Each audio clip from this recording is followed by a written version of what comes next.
What's going on, people? It's your boy Kelechi back with another episode of Rambling Mind Podcast. How are each and every single one of y'all doing today? Sorry for all the squealing in my chair. I have an old chair. And, it's comfortable, though. I like it because it's real comfortable, but it squeals all the time because, it's old.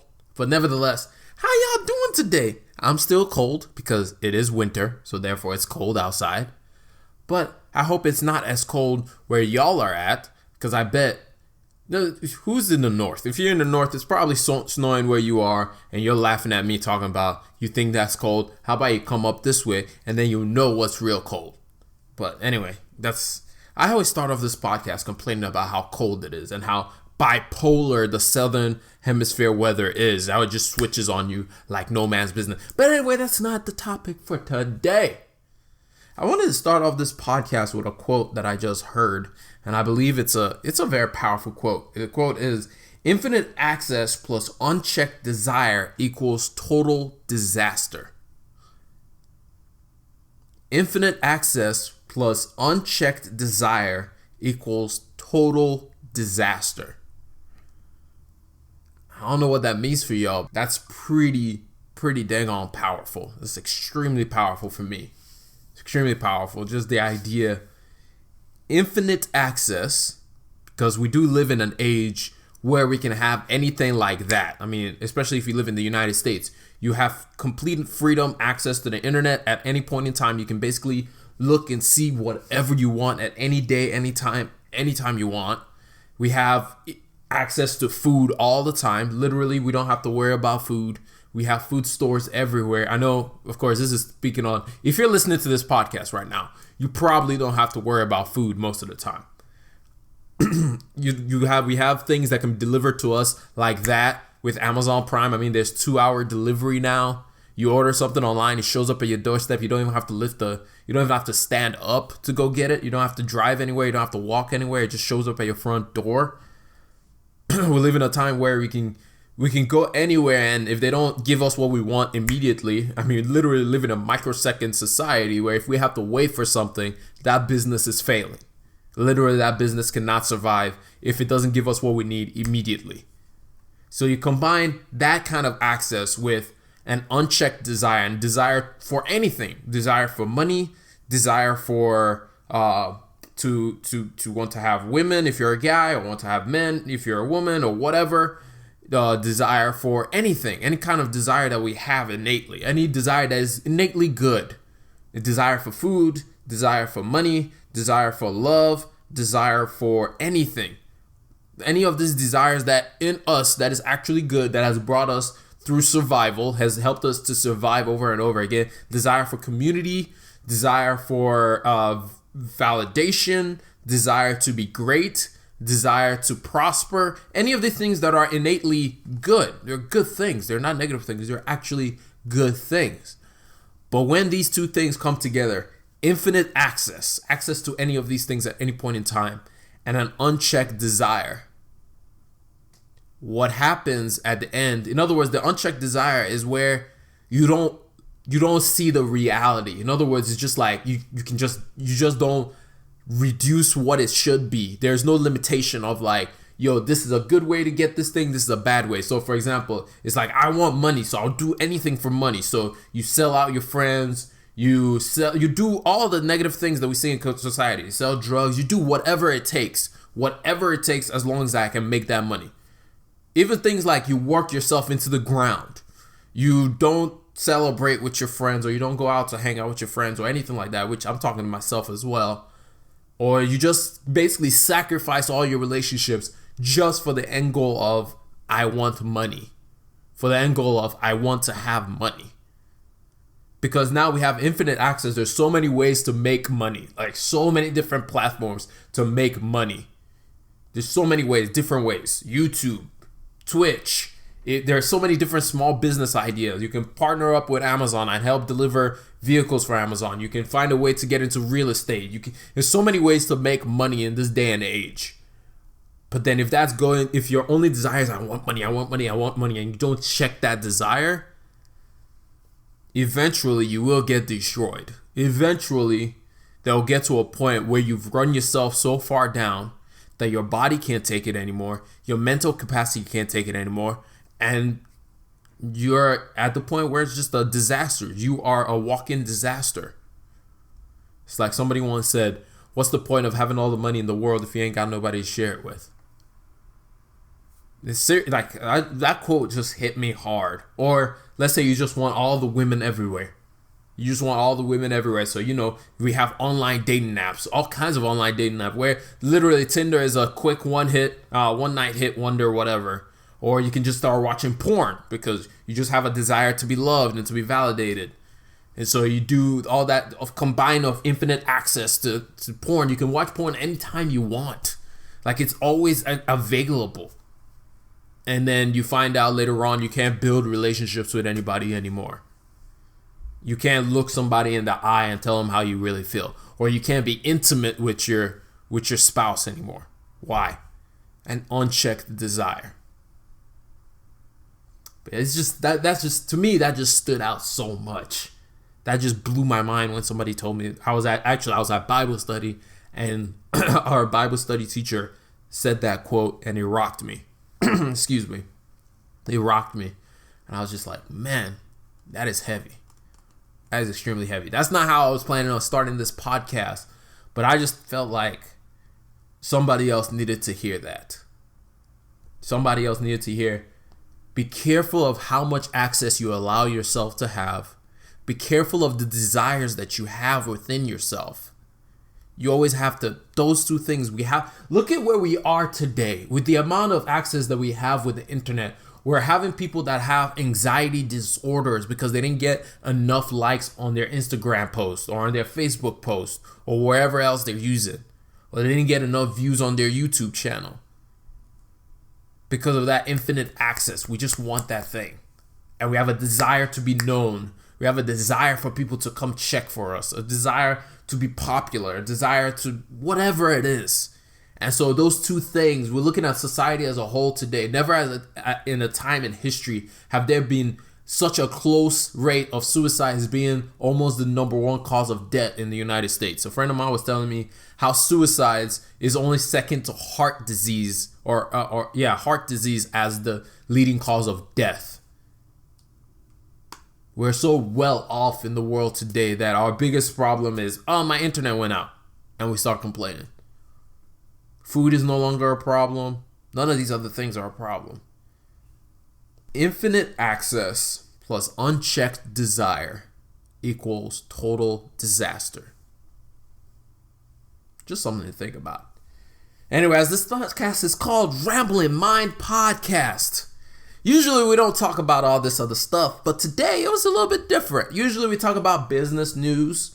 We cover some business news on this topic. I try to break it down, talk about how it affects your daily life. How does the news that they're talking about, the different reports that's coming out, whether it's the labor reports, how does that affect you?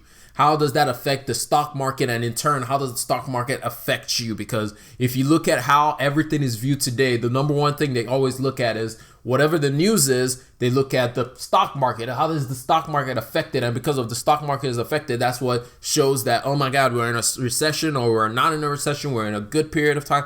That kind of thing. We try to break that down. I try to break that down and tell you why that has an effect on your money, because depending on how the stock market does, also shows how much money we have in our pocket, because we all have businesses or we all work for a business, and depending on how the market is moving determines how much money we can have in our pocket at one time or another. Now, that's not necessarily a very direct correlation, but in one way or another, it ends up hitting us, whether it's through gas prices or whether it's through the produce getting more expensive, all these kind of things that can end up hurting your pockets and your money. Also, we talk about personal finance. We just started doing that a little bit more on this channel, trying to help people understand how to gain financial freedom, how to get to a point where your money is not telling you what it wants to do, but you are telling your money what it should be doing. And we started off, first of all, we talked about budgeting and why it's important to budget and how to budget, how to go about your budget. And then we talked about having an emergency fund and how important it is to have at least $1,000 emergency fund so that whenever a problem shows up, you're able to deal with it. And then the last time we talked about paying off your debt, because debt is not a good thing to have at the end of the day. Anyway, we're not going to talk about that again because last time we talked about that on a whole episode. If you want to listen to that, go back to the previous episode where we talked about debt and how to pay off debt and why it's important to pay off debt. Because if you don't pay off your debt, you're always going to be trapped. You won't be able to make the moves that you want to make. You may think you're progressing. By the end of the day, you're not able to do as much as you want to do because you're kind of a slave to the lender at the end of the day. That's just how it works. But anyway, today, we're just going to go right into the business news. There's a few things that I want to hit on. Some few topics that I want to talk about, mainly focusing on climate. Well, maybe not really climate, a little bit of climate. We already talked about climate before, but it's popping up again. And the trade war, of course, because we cannot go a week without talking about the trade war and talking about the latest in the trade war. So the latest is, as you can remember, I think 2 podcasts ago, we talked about how the phase 1 agreement was being signed. So the details of that agreement is, 1, China agreed to buy more goods from the United States, about $200 billion worth of good. And China also agreed to allow U.S. firms enter the Chinese market. But more importantly, they agreed that if American trade secrets are stolen, penalties will be implemented on those domestic Chinese companies that steal American trade secrets. Because if you don't know, one of the biggest problems that usually happens with American companies is whenever they go to establish something in China, somehow, some way, the secrets of how they operate, the secrets of how they became successful ends up getting stolen, and then all these Chinese companies all of a sudden are larger than life and do all kinds of great things because they stole the secrets of how some of these other companies that were trying to grow into China, because there's no way an American company or any company in the world can ignore the Chinese market. It's the largest growing market in the world, except for India. India is also pretty large, but China is the most developed economy that is still growing, that still has a growth rate. Even though last year China experienced a shrink, mainly due to the trade war, which is why they're at the table having these negotiations. So what did the U.S. get in return? The U.S. agreed to not implement any more tariffs and reduce the tariffs that were already imposed. But the main thing that came out of this, it seems, if you look at this, it seems like, oh, the U.S. is still way on top. Like the U.S. won this trade war. But when you take a deeper dive into the actual trade war and the trade agreement and to see what the U.S. actually wanted, neither side won. Neither side came out on top in this whole trade agreement. One, China just didn't want any more tariffs, and China didn't want to be disrespected anymore because if you remember, Donald Trump said a lot of disrespectful stuff. He still says a lot of disrespectful stuff about China, and plus the tariffs are still implemented. So therefore, China didn't get exactly what it wanted. And then on the other side, the U.S. didn't exactly get what it wanted either. The biggest thing that the U.S. wanted out of this trade war, out of this trade issue that they started off with, is to make sure that they got a handle on how the Chinese government has been subsidizing domestic companies. Basically, in case you don't know how a lot of Chinese companies actually blew up in such a short period. I mean, literally less than 20 years ago, China was not on the same level as the U.S. Now its economy is on par with the U.S. and is trying to overlap the U.S. as the number 1 economy in the world, which is also another reason why the U.S. is fighting back and making sure that it still has control of the global market as a whole. But basically, the way it was able to do that is by subsidizing all these different Chinese corporations. For example, Huawei needed land, for example, just to give you an example of how it works to subsidize. So Huawei needed land to build its office. China will sell that land to Huawei at about 10 cents to the dollar to ensure that Huawei can build that land and grow faster than any other normal business. In other words, it's basically playing the system to ensure that the companies on its home soil survives. The other thing that it does a lot of, which we talked about a little bit, that the China agreed to implement if anybody stole American secrets. Well, the way that China usually happens that I didn't talk about is the fact that when you go to China, if you're a business that goes to China, you are forced to open your books. In other words, you are forced to show everything. Usually you're forced to show your financials here in the US because if you're a publicly traded company, you're forced to do that. But in China, you're not just forced to show your books, your financial records, you're also forced to show your trade secrets, how you do business. And the ironic thing is whenever a business goes to China and shows them their trade secrets, opens up their books and everything, all of a sudden there comes a domestic Chinese company that grows out of nowhere and does exactly the same things as the company that just came in from the US or from any other country, and counters exactly what they do. And of course, the Chinese government is also subsidizing that company that just grew, so that company can grow even faster. The Chinese government saying no permits to certain American companies and giving those same permits to the Chinese company to help those companies grow. And so the US wanted to find a way to ensure that, look, China, if you're going to play on the global scale, you have to play by the rules that everybody else plays by. You can't just keep subsidizing these companies and forcing out other global companies to ensure that your companies and your companies alone are able to do well. If you ever wondered, have you ever wondered why a company like Huawei all of a sudden is on the global scale when it comes to smartphone production, and is on scale, on par with a company that's over 100 years old in Samsung? But of course, Samsung's not up to 100-year-old, but a very old company in Samsung that Huawei all of a sudden is surpassing in production of smartphones. How does that happen? It only happens by them being able to, first of all, steal secrets, and then second of all, be subsidized to such a way that they can sell their products at a ridiculous cost and completely weed out all the products of Samsung. Or you can look at ZTE. How is ZTE all of a sudden a massive corporation? Or you can look at ByteDance, the owner of TikTok. How are they able to do what they're doing? All these different companies. Or you look at Tencent, or you look at Alibaba. How are they able to just counter all these American companies face to face and go toe to toe when they weren't even around when these companies were just starting to creep up? It's because a lot of them are subsidized by this Chinese government. And one of the key things from this trade war, which the US still didn't get what they wanted, was for them to get a handle and to get China to agree that they will no longer subsidize domestic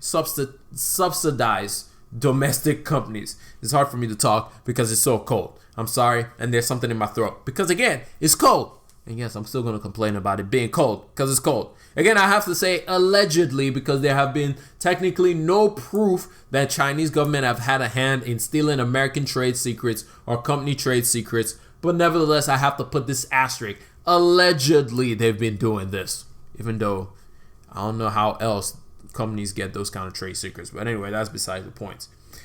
But the main reason that I'm talking about this, and the main reason we keep talking about the trade war, is at the end of the day, the trade war, no matter how you may see it and say, oh, it's not really affecting consumer goods or anything like that, at the end of the day, the trade war will affect your pockets. The PBS did a study that estimates that the average American household will pay over $800 extra in higher costs due to the tariffs. This will bring in about $102 billion annually in cost just because of the tariffs that are being implemented. In other words, you will notice that at the end of the month, if you're doing your budget, you see that the dollar ain't going so far anymore. All of a sudden, prices are a little bit more expensive than you remember them being because of the tariffs. Because as much as this phase 1 agreement is in place, this trade war is not anywhere near over, and don't expect to see a part 2 of phase 2 of this trade deal come into fruition anytime soon, because we have an election coming up and Trump hasn't pranced around talking about he won the trade war yet. So until that happens, don't expect to see anything about phase 2 of the trade war agreements. But the good news is this is a good sign.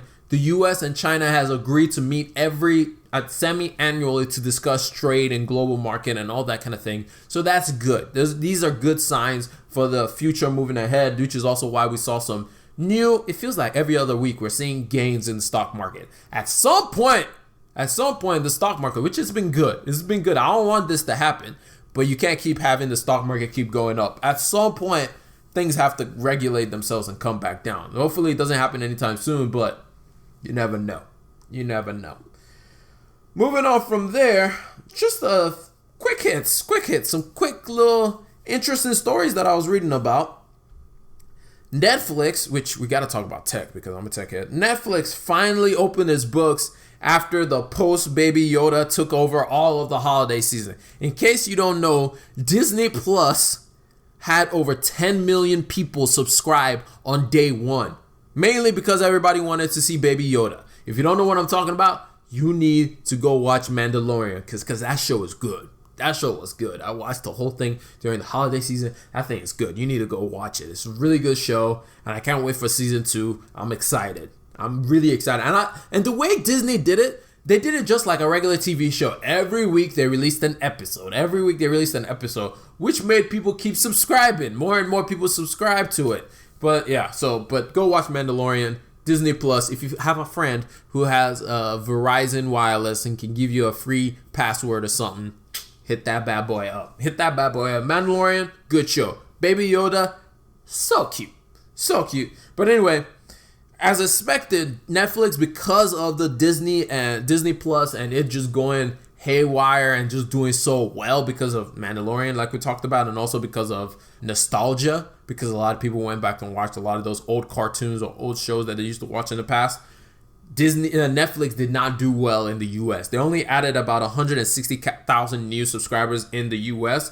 However, and it's estimated that they lost about 1 million new subscribers to Disney Plus when Disney Plus released. So that's also something that investors didn't like. But what investors did like, though, is that Netflix still added about 8 million new paying keyword, not free trials. This is not that 30-day free trial. This is a paying customers. Added 88 million new paying customers. How did they do this? International markets. I don't know about y'all. I don't know if y'all noticed it, but I know I noticed it. There was a lot more international movies, a lot more international flicks that Netflix was recommending than there were regular American Hollywood flicks. Like for me, I spent most of the holiday break watching Nollywood movies. If you don't know what Nollywood is, that's Nigerian movies. That's our own thing. You know, we be watching them things. It's really funny. I watch so many good ones though. Funny. Now, I'm not gonna lie. The acting is not exactly like super amazing, or is the storytelling like the greatest thing ever, but there were a lot of good ones that I really enjoyed. The comedy is always on point. There were a few good love stories stuff in there, but I really enjoyed the comedy in Nigerian movies is what kept me going. Like one of the ones that I watched that I really enjoyed is called Wives on Strike. That one was hilarious. It was really hilarious. But anyway, if you have a second, go to Netflix, check that bad boy out. It's a really good show. Look at me recommending shows. But yeah, it was funny. But yeah, I spent most of this holiday season or the past holiday season literally watching Nollywood movies. Not really any Hollywood movies like that. So it's interesting. Netflix has seen that here they already have a substantial amount of people subscribed in the US. They're no longer looking in the US. And so while everybody starts coming out with their new subscription service, whether it's Peacock from NBC or it's Apple TV because theirs just sucks, Disney Plus, Hulu is still fledgling around. What's the other? There's a bunch of other ones that is just kind of like they're kind of like side pieces. Nobody really cares about them. But anyway, as everybody else battles to gain subscribers here in the US, Netflix is looking overseas because it knows it can do two things. One, it can put costs super low to get people involved in it. It can deliver content that is really good that the public actually wants because Netflix has already said that they're going to spend over $300 billion in new content this year. And so it can dominate those markets overseas before those that are still trying to establish themselves here in the US become competition. There isn't that much competition outside of the US for Netflix. I mean, there are other subscription services available in different countries, but there's none that has the same like capital dollars to spend, whether it's acquiring movie studios, whether it's acquiring directors, acquiring TV shows, all those kind of things to spend in different markets. So it's going to be interesting how it plays out, but Netflix is already showing that it has the money to spend and it's willing to spend that money to dominate that international market. And even I think they released a service in India where it's about $2 or $4 somewhere in there for a monthly subscription to Netflix. So the cost is really low right now. And eventually, just like they did in the US where it started off like $8 a month for the premium, and then all of a sudden it was like $10 a month for the premium, and then now to get the same thing that you had before, now it's like $15 a month. All of that, it makes sense because eventually you got to up that price. Look at Amazon Prime. For the longest time, Amazon Prime was $50, and then all of a sudden it went to $70, and then all of a sudden it was $100, and then all of a sudden now it's $130. So they know what they're doing. It's let's get all these subscribers, let's get people who want to buy into it, and then once we do that, and when they're used to the service, they don't want to let go of the service anymore, we start jacking up that price. We start making our profit. We start getting that profit puppy churning and making that money. So that's what Netflix is doing. Their focus is no longer in the US. It shows it by the fact that they're buying a lot of international flicks, and by the recommendation that you see on TV now or on the Netflix app now. It's no longer here in the US. They're focused outside of the US, trying to do business outside of the US, while all the other subscription services bicker and fight over the last few subscribers that are available. Also, speaking of subscriptions, Mercedes-Benz just released their own subscription service. So they're releasing a subscription service where you can basically get any new Mercedes that you want. All you have to do is pay $1,095 every month, and you can change your Mercedes-Benz as you get tired of it. So you can get a new one every other day or something like that. So they're launching the service in Philadelphia and in Nashville. So if you want a new Mercedes every other day, or you have an extra $1,000. I don't have extra $1,000 to be throwing away like that just because I want to be driving a different car. You can go and get this Mercedes subscription service, because everything must have a subscription service in today. Like, there's nothing you don't have a subscription service for anyway. But anyway, that's just that. Some quick hits, some quick interesting news. TikTok is on the verge of overtaking Instagram as the most used social platform, and guess who's happy about it? Snapchat, because if TikTok becomes number one, Instagram will stop stealing features from Snapchat. So Snapchat CEO was very excited about the fact that TikTok is about to overtake Instagram. SpaceX had a successful mission to blow up a Falcon 9 rocket. Now, you may question, why do I say a successful mission to blow up? Well, it was a mission where they were trying to determine if they can protect astronauts if a rocket had a problem and they had to abort the mission or something like that. Will the astronauts be safe? And they were able to deliver that yes, when the rocket blows up, the astronauts in the rocket will be fine. So that's good news. If you're planning to go to China, don't, because there's a major virus outbreak in China right now. Don't go. That's the main thing on that one. And then remember how we talked about BlackRock in one of the earlier podcasts 2 weeks ago or so? We talked about BlackRock, the investment firm, and how they were saying sustainability and climate change and all that things is very important to them, and they're focused on that. And if a company does not show them that they're focused on it and meeting the goals that they set for themselves, that they're not going to invest, well, we're starting to see some of these companies actually pay attention. Remember, I told you, it's no longer on the government. Now it's all about investment funds and consumers holding all these companies up to standard to actually deal with climate change and actually have a plan for climate change. Well, Microsoft released their climate change whatever, and basically they said that by 2030, they're going to be carbon negative. Now, the difference between carbon neutral and carbon negative is they're going to actively try to eliminate carbon from the environment. And they said that they're going to eliminate as much carbon from the environment as they have put into the environment from their inception. And that was in 1975 when the company was made. So that's good. That's a beautiful goal. And hopefully we actually see it play out. But we're already seeing how one investment fund, nevertheless, it was one of the biggest investment firms, coming out and saying, hey, if you don't do this thing, we're not going to give you money. And like I said, that makes that's a lot of talk. That makes people do what they need to do. Finally, the U.S. Census began today in a very remote town in Alaska called Tuksuk Bay. I haven't seen so much pictures of the same place in a long time. I'm sure nobody in their lives ever knew about Tuksuk Bay before. The population of total 661 people, by the way, to tell you how remote it is. I promise you, I don't want to go there because that place is freezing. I saw pictures of it. I was like, who wants to live there? 661 people apparently want to live there. But anyway, just a note, the census has begun. So be prepared to answer census questions and all that kind of stuff. But anyway, that's all I got for y'all tonight. Sorry about the phone ringing. It's my boy Nietzsche. Why he's disturbing this podcast, I don't know. But that's all I got for y'all tonight. Again, I'll leave you with that quote that we started off the episode with. Infinite access plus unchecked desire equals total disaster. Just something to leave you with. But anyway, that's all I got for y'all tonight. God bless each and every single one of y'all. And we'll be back with some more Rambling Mind next week. This has been your boy Kelechi, and I'll talk to y'all later. Peace!